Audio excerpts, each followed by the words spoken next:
Ascites.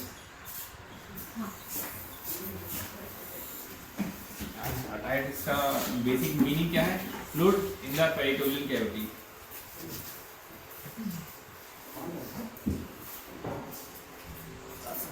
अब ये fluid किसी फॉर्म में हो सकता है, या तो प्लेन सीरस फ्लूइड हो, ट्रांसुडेटिव हो, एक्सुडेटिव हो, पस हो, या फिर ब्लड हो।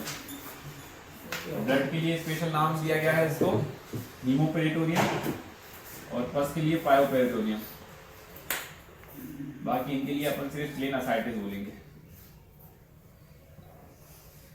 तो मेन अपन को अप्रोच कैसे करना है, कोई पेशेंट असाइटिस का आया है तो असाइटिस का अप्रोच से पहले अपन को असाइटिस के कॉजेज पता हो चाहिए, तब तो उसको अप्रोच कर पाएंगे। असाइटिस के कॉजेज क्या क्या है? मोस्ट कॉमन कॉज क्या है असाइटिस का? Liver disorder. मेन कॉजेज है, मेन कॉमन कॉज होता है लिवर डिसीज। लिवर डिसीज में main cirrhosis of liver. Cirrhosis of liver है। सिरोसिस ऑफ लिवर के कारण क्या होता है, जो अपनी लिवर है, लिवर से यहाँ से पोर्टल वेन जाती है, तो सिरोसिस के कारण क्या होता है, यहाँ का जो पोर्टल वेन है, पोर्टल वेन का जो हाइपर टेंशन है वो बढ़ने लगता है। पोर्टल वेन का डायमीटर थोड़ा सा बढ़ जाता है, तो यहाँ से सीरस फ्लूइड है ना, ये सीरस फ्लूइड लीक करने लगता है। ये लीक करते करते इसके अंदर फिर पेरिटोनियल कैविटी में जाने लगता है। मेन कॉज होता है पोर्टल हाइपरटेंशन, जो असाइटिस का कॉज होता है लिवर डिसीज में। इसके अलावा फ्लूइड जो लिवर डिसीज है, लिवर से एल्बुमिन बनता है, एल्बुमिन बनना कम हो जाता है तो हाइपो एल्बुमिनिया के कारण भी इसमें असाइटिस हो जाती है। दो मेन है, इसमें से मेन रीजन यही होता है पोर्टल हाइपरटेंशन, जिसके कारण फ्लूइड एक्यूमुलेट होने लगता है। तो अगर पर्व से देखा जाता है कि अगर कोई पेशेंट है असाइटिस का है, इरिस्पेक्टिव ऑफ एनी कॉज, तो अपन उसको लिवर डिसीज ही मानते हैं, अगर उसको कोई अदर डिसीज रूल आउट नहीं होती है तो। दूसरा आता है हाइपोएल्बुमिनिया। ये हाइपोएल्बुमिनिया थोड़ा सा जनरलाइज एडिमा का आता है, और लेकिन कई केसेस में सिर्फ असाइटिस होती है, पीनल एडिमा और टोटल जो एनएसआर का है वो नहीं भी मिलता है। तो हाइपोएल्बुमिनिया कॉजेज क्या क्या हो सकते हैं? नेफ्रोटिक सिंड्रोम है, नेफ्रोटिक सिंड्रोम जिसमें कि यूरिन में जाता है, सीकेडी जिसमें यूरिन में प्रोटीन चले आएगा, माल न्यूट्रिशन जिसमें कि प्रोटीन अपन ले ही रहा है, protein losing enteropathy, protein losing enteropathy होती है, लूज डायरिया में कंटिन्यूसली उसको डायरिया होता रहता है, उसमें प्रोटीन चले आता है, उससे कहाँ हाइपोएल्बुमिनिया होता है। तो कौन से है कि हाइपोएल्बुमिनिया में किसी भी कारण से हो तो उसमें अपन को दूसरा लिवर डिसीज, दूसरा हाइपोएल्बुमिनिया, तीसरा अगर ऊपर से कोई प्रेशर आता है, पार्ट ऑफ सीसीएफ होता है, सीसीएफ। अब सीसीएफ जो है, सीसीएफ के बहुत सारे कारण हो सकते हैं जो कि मेनली असाइटिस कराते हैं। उसमें एक कारण होता है कंस्ट्रिक्टिव पेरिकार्डाइटिस, एक होता है रेस्ट्रिक्टिव कार्डियोमायोपैथी, एक होता है कोर पल्मोनल।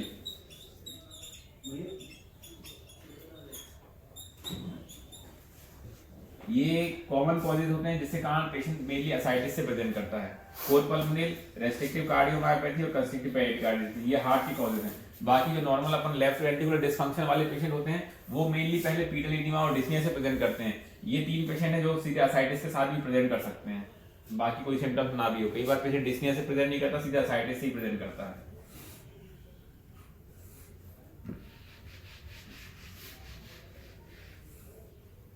चौथा एब्डोमिनल कॉक्स। एब्डोमिनल कॉक्स भी बहुत कॉमन कॉज है असाइटिस का। इसमें पेशेंट एब्डोमिनल कॉक्स तीन तरीके का हो सकता है, या तो वो जो इंटेस्टाइन है, इंटेस्टाइन को अल्सरेशन करा देता है, इंटेस्टाइन में अल्सरेशन करा दे, अंदर अल्सरेशन के कारण यहाँ कॉन्स्ट्रिक्शन हो जाएगा और पेशेंट यूजली गट वाले सिम्टम्स से प्रेजेंट करता है, recurrent diarrhoea, recurrent vomiting, abdominal distension, इनसे प्रेजेंट करता है कई बार। और ये एक तरीके का होगा। दूसरे तरीके में ये पेशेंट जो बैक्टीरिया के कारण उसकी जो रिएक्शनरी है, रिएक्शनरी फ्लूइड कलेक्शन हो जाता है तो असाइटिस से प्रेजेंट करता है। और तीसरा होता है लिम्फ नोड, मल्टीपल एनआर लिम्फ नोड होते हैं। तो पेट में तीन तरीके से ट्यूबरकुलोसिस हो सकती है, इसमें से एक कॉज असाइटिस होता है, बाकी इसके साथ ये भी एसोसिएटेड हो सकते हैं, जरूरी नहीं है कि एसोसिएट हैं।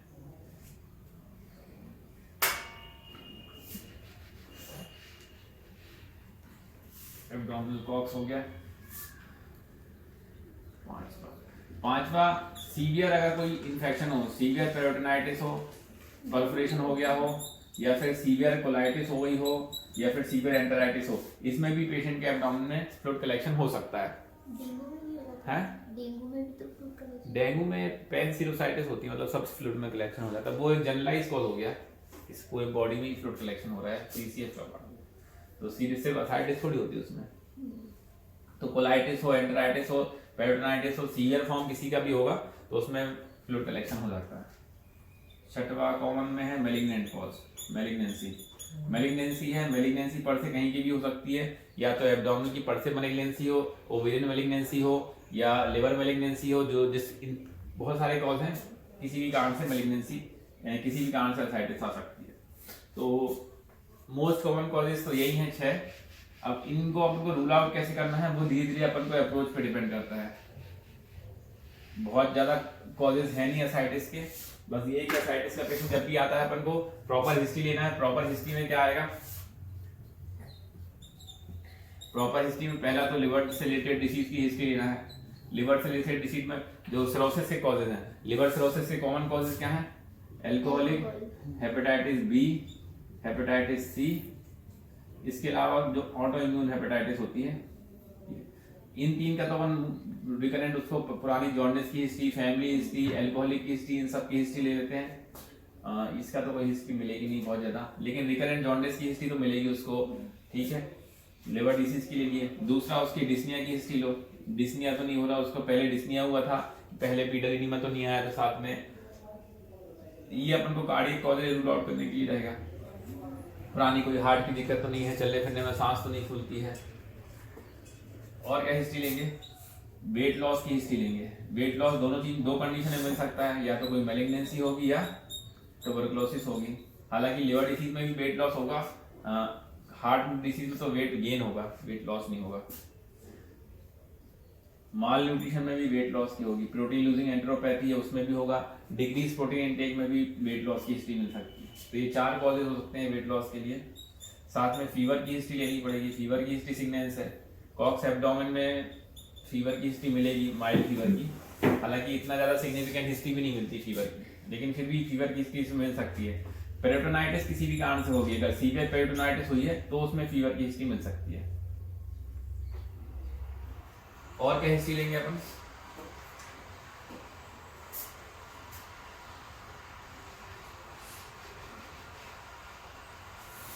कोई किडनी डिसीज है, किडनी डिसीज की हिस्ट्री लेंगे।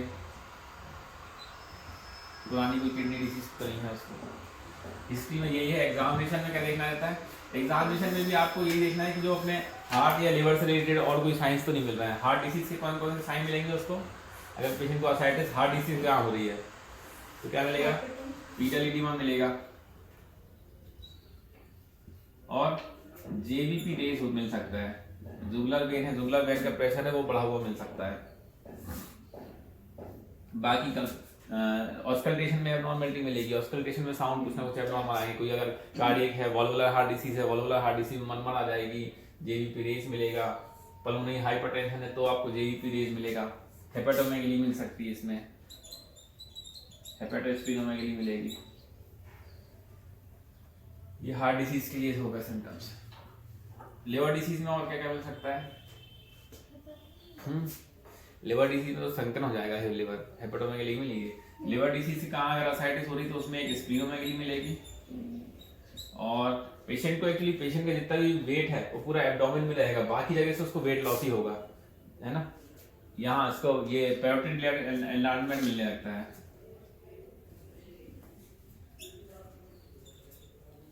पैरोटिड ग्लैंड दोनों एनलार्ज रहती है, जितने भी लिवर डिसीज वाले हैं उनकी रहेगी। बाकी वेट लॉस तो मिलना ही है सब में। और बाकी हाइपोएलिमिया देख लो, हाइपोएलिमिया में कोई साइन तो नहीं आ रहे हैं। प्रोटीन एनीमिया के साइन तो नहीं आ रहे, साथ में एसोसिएटेड एनीमिया तो नहीं है। तो एग्जामिनेशन में भी लगभग तो नहीं है। अब आते हैं इन्वेस्टिगेशन कैसे कराना है। इन्वेस्टिगेशन किस है? इन्वेस्टिगेशन से अपनी डायग्नोसिस बन जाएगी। क्या क्या कराओगे बताओ? एक्स चेस्ट में क्या दिख जाएगा? सीसीएफ दिख जाएगा पहला। हाँ, सबसे पहले अप्रोच में सबसे पहले अपन उसके यूएसजी एब्डोमेन ही रहेगा। यूएसजी एब्डोमेन है, यूएसजी एब्डोमेन में अगर आपको मिल गया है कि उसको शंकर लिवर है, शंकर लिवर के साथ साथ असाइटिस मिल रही है, स्प्लीनोमेगेली मिल रही है, तो ये टिपिकल उन्होंने लिख ही दिया है कि इसको सिरोसिस ऑफ लिवर हो गया है, सिरोसिस का असाइटिस है, तो आपको डायरेक्टली कॉज मिल गया। लेकिन कई बार क्या होता है जो शंकर लिवर है वो नहीं मिलता है। शंकर क्रोनिक लिवर डिसीज में भी लिवर नॉर्मल मिलता है, बस थोड़ा सा इकोटेक्टर अल्टर हो जाता है और असाइटिस बस मिलती है। पेशेंट को सिर्फ असाइटिस लिखी हुई है, आप कैसे अप्रोच करोगे? यूएसजी में सिर्फ असाइटिस आया और कुछ नहीं आया। आईवीसी का स्टेटस भी दिखेगा सर, है इंटीरियर वेना केवा का भी दिखेगा इसमें। आईवीसी डायलेटेड दिखेगी, वो तो सीसीएफ वाला पार्ट हो जाएगा। वो सिर्फ नहीं उन्होंने तो सर उसको सोनोग्राफी में लिख दिया सिर्फ असाइटिस है और कुछ नहीं है। आप बताओ आप कैसे अप्रोच करोगे? और कुछ नहीं है। सिर्फ असाइटिस लिखा है। ज्यादातर है सोनोग्राफी में अपने यहाँ कोई इतने अच्छे से नहीं दिखता है, अपने यहाँ सिर्फ लिख देते हैं असाइटिस है बस। और असाइटिस का अप्रोच आगे क्या करोगे? हिस्ट्री पूछेंगे सर अगर हिस्ट्री तो अपने पता ही निकल ली है। हिस्ट्री से आप कंफर्म थोड़ी बोल सकते, जरूरी थोड़ी कि अल्कोहल पीता है तो अल्कोहल के कारण ही उसको नोड का आरएन कराएंगे। हैं? इसके पहले और कुछ नहीं कराओगे? इसके पहले बेसिक इन्वेस्टिगेशन, बेसिक इन्वेस्टिगेशन तो कराओगे, सीबीसी कराओगे, LFT, urine iron, protein, serum albumin, serum creatinine. तो एल्बुमिन अपन देखेंगे पहले एल्बुमिन का महत्व तो नहीं है, साथ में यूरिन आयरन कराएंगे, यूरिन आयरन में प्रोटीन लूज तो नहीं हो रहा है वो देख लेंगे, क्रिएटिनिन लेवल करा लेंगे कोई किडनी डिसीज तो नहीं है, एलएफटी कराना है कि एलएफटी बहुत ज़्यादा डिजीज तो नहीं हो गया है, सीबीसी में एनीमिया तो नहीं है साथ में। हाँ आरबीएस करा लेंगे, आरबीएस का असाइटिस से कोई रिलेशन नहीं, डायबिटीज में थोड़ी असाइटिस। प्रोटीन का रिलेशन है। प्रोटीन तो करा ही रहना है एल्बुमिन। हाँ, चलो ठीक है, ये अपन ने कहा ये सब नॉर्मल आ गया। अब ये नॉर्मल आ गया। नॉर्मल आ गया, अब क्या करना?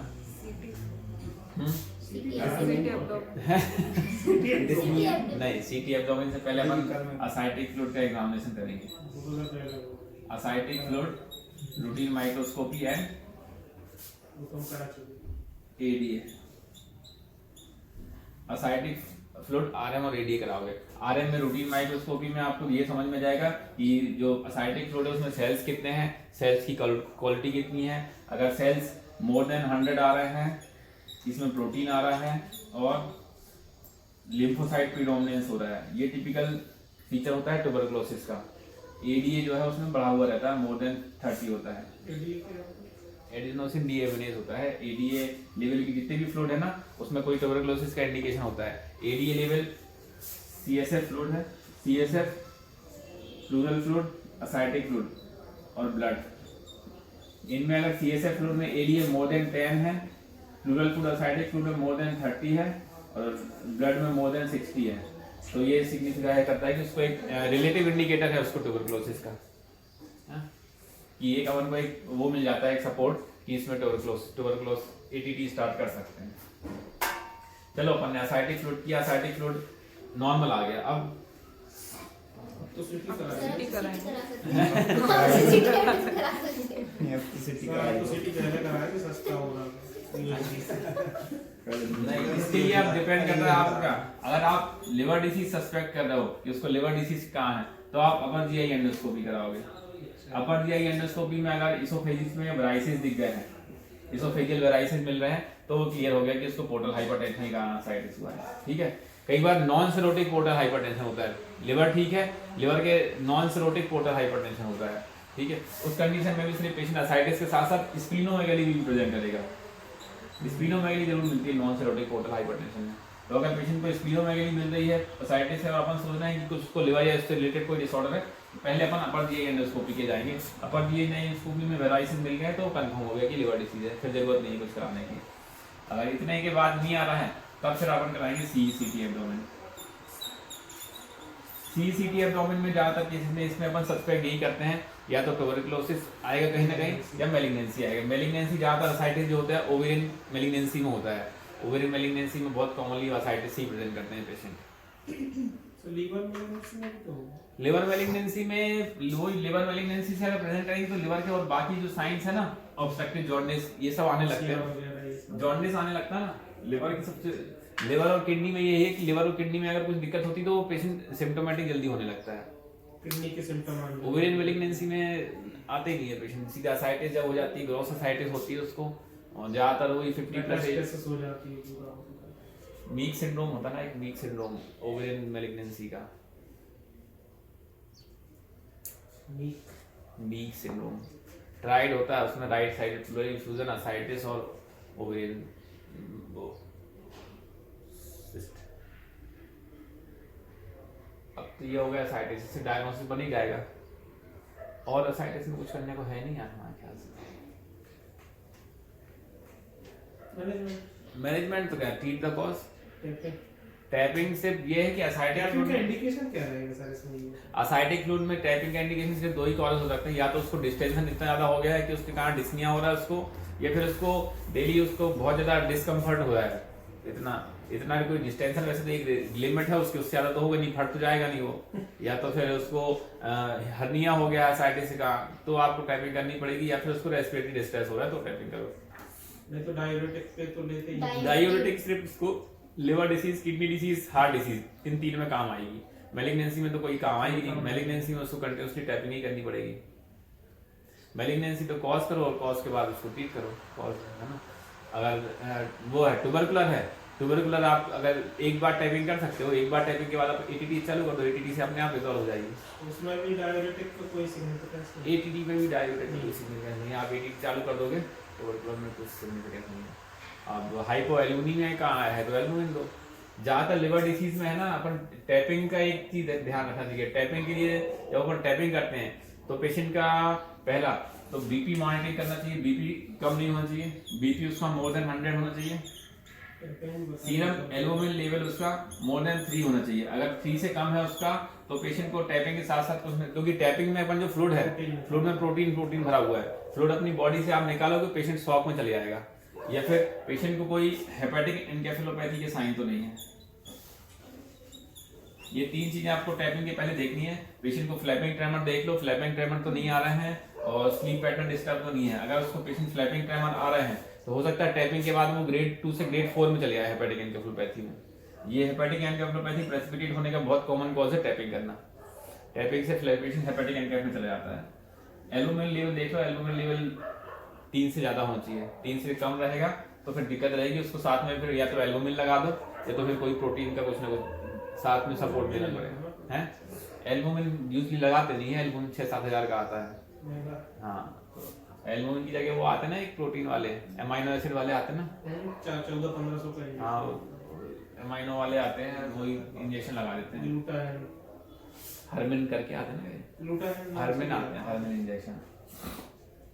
बीपी तो टैपिंग के लिए ये ध्यान रखो, असाइटिक फ्लूइड में टैपिंग कितना करना है वो बहुत ज्यादा वो नहीं है, उसका कई क्राइटेरिया। असाइटिक फ्लूइड में 2 से 3 लीटर भी टैप कर सकते हो अगर प्रोटीन लेवल ठीक ठाक है तो। अगर प्रोटीन कम है तो 1-1.5 लीटर से ज्यादा टैप नहीं करना। एक बार में कितना निकालना? ये ऐसा कुछ नहीं है, जहाँ निकाल सकते 2, 3, 4 लीटर ही निकाल सकते वो एल्गलूटामाइन होता है 2, 3, 4 लीटर, ऐसा कोई फिक्स क्राइटेरिया नहीं है। लंग्स में जरूर फिक्स क्राइटेरिया है कि उसको 1 लीटर से ज्यादा नहीं निकालना। कम है फिर भी अपन को निकालने की जरूरत पड़ रही है तो एल्बुमिन दे दो ना साथ में, एल्बुमिन साथ में दे दो, निकाल लो।